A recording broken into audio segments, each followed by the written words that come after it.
Incoming Media is a startup. We're spinning out of NICTA, which is a research lab over in Australia.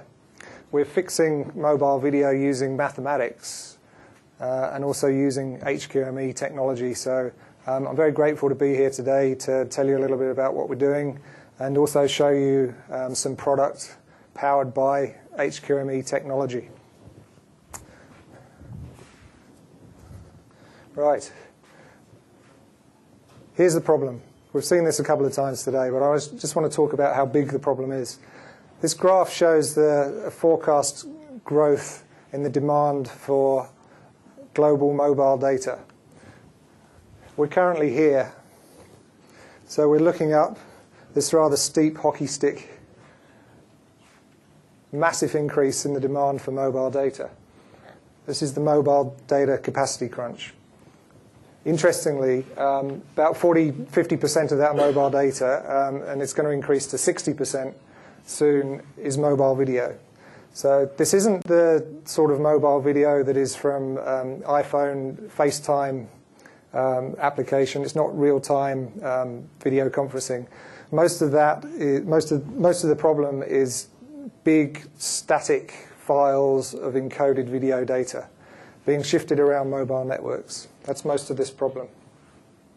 This is a real challenge for the carriers, for the mobile operators, to build enough infrastructure to meet that demand for growth, build enough cell stations with enough capacity to put fiber backhaul to those cell stations. It's a really big challenge. More fundamentally, I think we're fighting against the laws of physics that have been around since the Big Bang. We can't squeeze enough information into the electromagnetic spectrum that's available. As Rob mentioned this morning, the FCC is now forecasting what it calls a spectrum deficit from 2013. We don't have enough spectrum to transmit all the data that we'd like to, so it's a really big problem. It's also a problem for subscribers. We've seen this a little bit, but I want to share some extra data with everyone. This graph shows the percentage of mobile video streams which fail or stall or buffer throughout the day. So in the early morning hours, when the mobile networks are less congested, we see about 5 or 10 or maybe 20% of mobile video streams are stalling. As we get to the afternoon and the evening hours, which are the busiest times on the mobile networks, it can reach 40%. Massive number, massive proportion of mobile video streams are stalling. And as we've seen before, this is a really big problem for subscribers. I think it's because video is decoded lower in the stack in your brain. Does that make me a developer to explain it like that? Maybe that makes me a real developer. But there's something about a stalled video stream that's very jarring. Your bubble is burst, and to me it's quite understandable that 81% of people bail out of a mobile video stream that's stalling. So it's a big problem for subscribers too. And this is a big problem for content providers. So these new devices, smartphones, tablets, with their dual-core, quad-core CPUs, GPUs, high-definition displays. They can display high-definition video to the user, but this problem of stalling with mobile streaming is really holding things up. So this graph shows that still the big proportion of mobile video is lower definition, standard definition video, and that's causing the stalling problems. High-definition video takes several times as much bandwidth and is far more vulnerable to stalling. So we think that content providers are reluctant to release their content for distribution on mobile devices because mobile streaming doesn't offer a good enough user experience. So it's a big problem. We think mobile video is pretty broken. Doesn't work for mobile operators, doesn't work for subscribers, and it doesn't work for the content providers. We think the solution, as has been talked about today, is time shifting. So this graph is similar to the previous graph. shows network utilization throughout the day. In the early hours of the day, again, there's some spare capacity in the network. As we move towards the afternoon and the evening, that's when the network's most congested. This is the average across 3 entire networks. There'll obviously be some variation.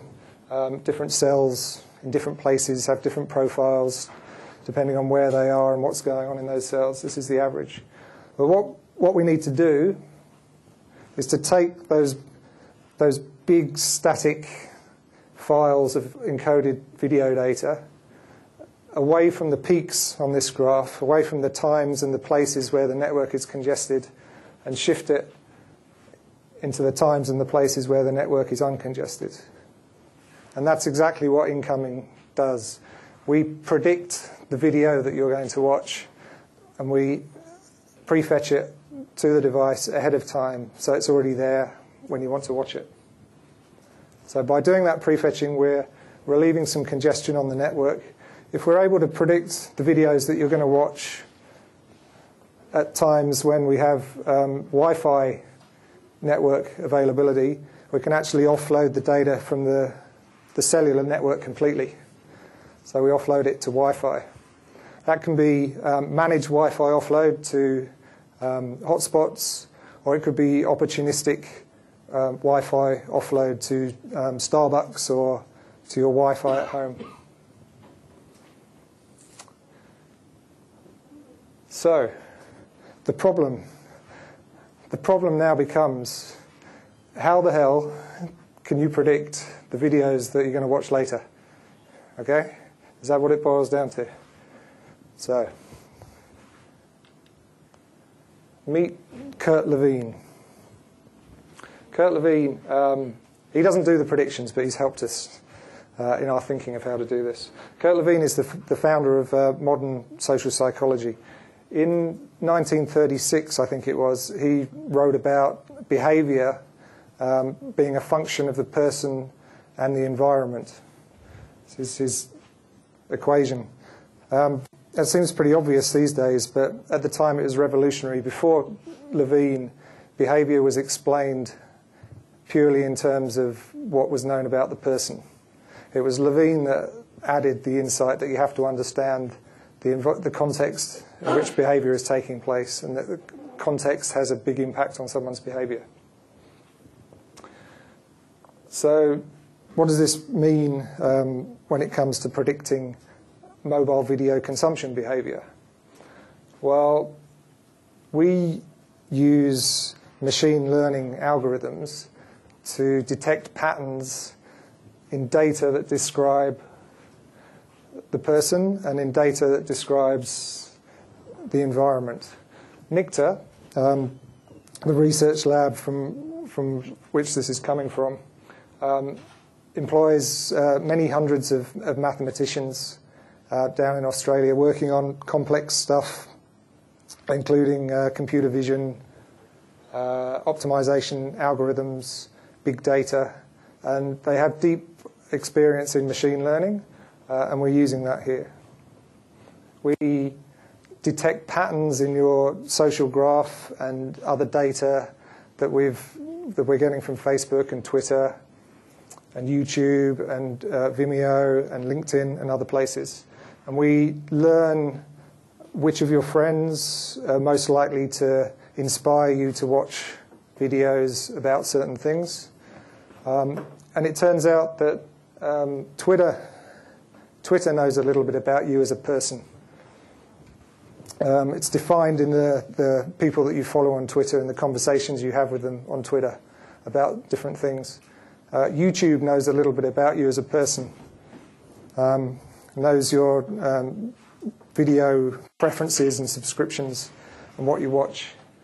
Facebook knows a little bit about you as a person, it's defined in the conversations that you have with your friends in your social graph. But the best place to combine all of that knowledge and insight into the person is actually on the phone, because the phone is the one device that witnesses all of those different parts of your behavior and knows that it's you. So compared to a television, for example, Television trying to learn about who's watching to suggest content to watch has a very difficult time because it never knows who's sitting in front of the TV. It could be mum or dad, or mum and dad, or the kids. Something very special about the telephone is it knows you as an individual better than anyone else. So that's what we do about the P. The E, the environment. So modern smartphones have a large array of context-aware sensors on them these days. GPS to detect the location, other things to detect the location as well.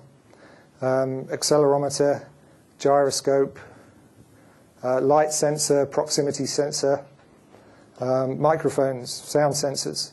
So all of these things can help to detect the environment and the context in which the user is. And again, building upon expertise from the NICTA lab in context-aware computing on mobile devices, we are able to detect and distinguish between different contexts on the phone. So we combine these two things together, and it turns out that people will watch different types of video content on their phone depending on which context they're in.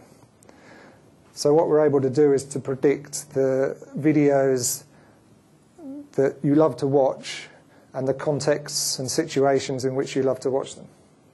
So let me show you, because it's clearer when I show you a real example. So if we could switch to the Elmo, that would be fantastic.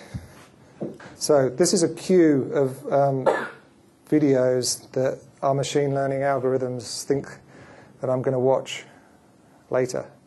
So the sort of things that it learns about me, for example, is when I get up in the morning and I'm at home, I like to watch videos, content that's in small snippets, maybe less than 2 minutes long, because there's kids running everywhere and I've got to get them to school. And that's a context that can be detected because I'm connected to a familiar Wi-Fi access point at a particular time of day.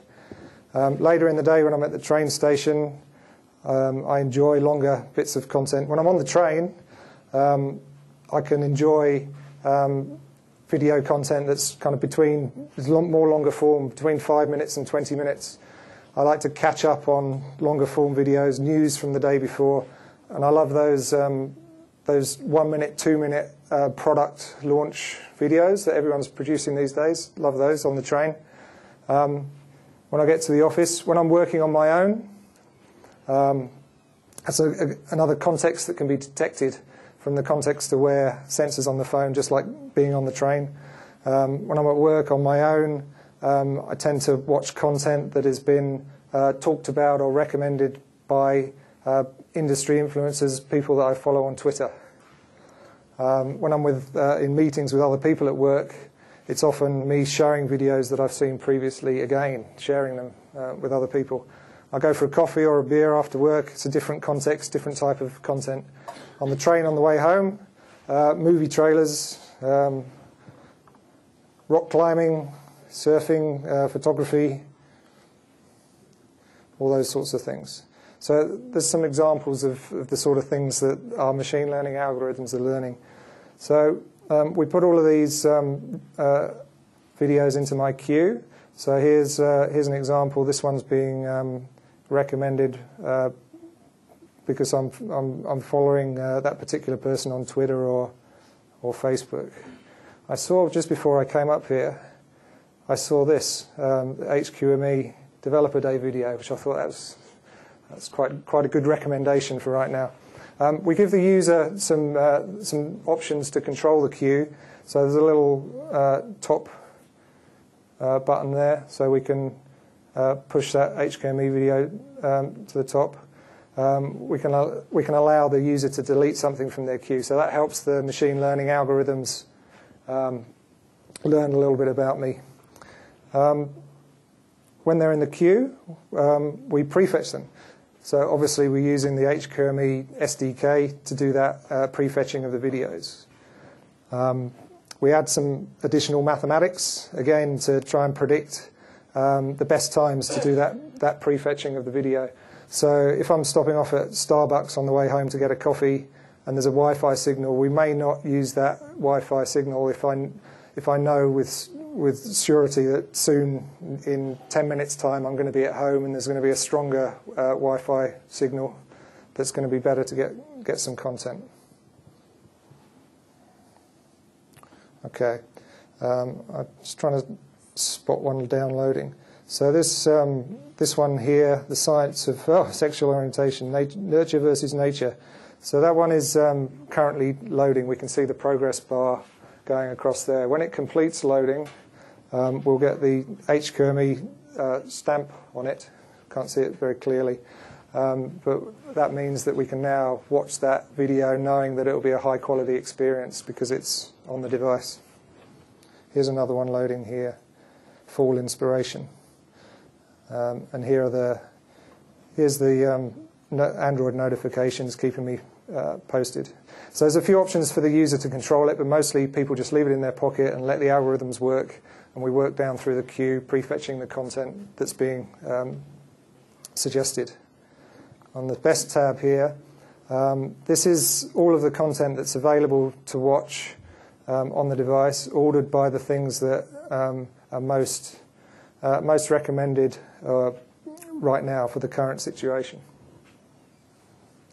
So I saw on here, just before I came up, there's some science lectures. So, and there's some stuff about machine learning. This is a lecture, 48 minutes of machine learning that we could watch together perhaps some other time.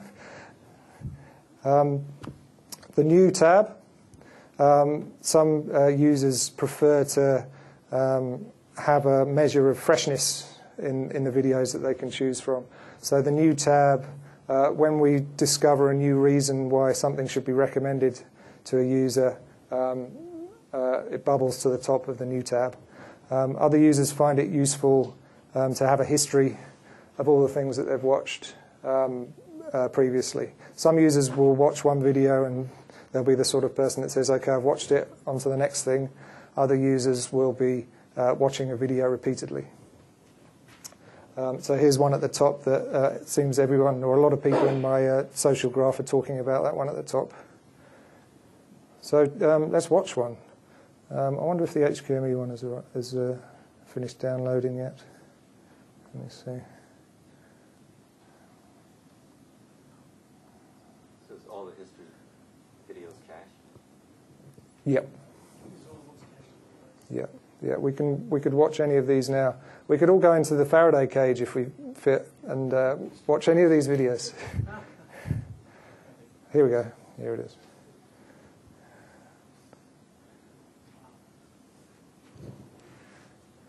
So start straight away. If you go from this back to mobile streaming, you suddenly realize that it takes 10 seconds to set up a mobile video stream. It's very slow.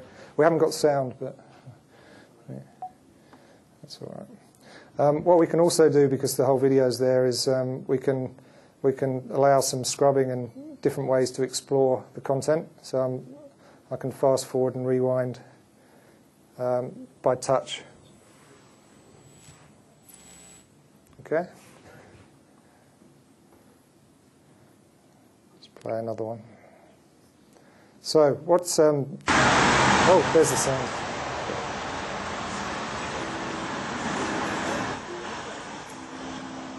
So what's happening here is, I'll just turn that down a little bit. We're prefetching the content to relieve congestion on the mobile network. In some cases, we can offload it completely from the mobile network. So that's how we help the carrier. Because the content is now fully on the device, and we know that it's going to be a high-quality playback experience, we're helping the end user. We're reducing the stalling of mobile video from that 40% to 0. Doesn't happen.